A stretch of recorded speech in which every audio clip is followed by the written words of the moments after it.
Tulo ka mga batan-on nga nangawat sa donation box sa St. Augustine Metropolitan Cathedral sa Cagayan de Oro City nakuhaan sa CCTV. Ano yung report? Kini ang kuhang video sa CCTV sulod sa St. Augustine Metropolitan Cathedral sa Cagayan de Oro City kung asa makita ang tulo ka mga lalaki nga nagpalibot-libot sa simbahan. Didto na day nila gilungkab ang donation box sulod sa simbahan kung asa gipamutang ang mga donasyon gikan sa mga manimbahay.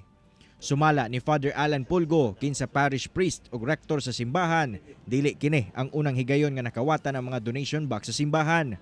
Matud nila, among mga sospek miagi sa kisame sa usa sa mga comfort room sa simbahan aron makasulod. Gikasubo sa simbahan ang panghitabo. Labi pa nga nagpakita lamang kini nga bisan ang simbahan dili na luwas sa mga susamang daotang hinimuan. Pwede man nga doon nagyoy panginahanglan. Pero ang usa siguro, labi na siguro ambot lang kung naka-drugs or bisyo, ana.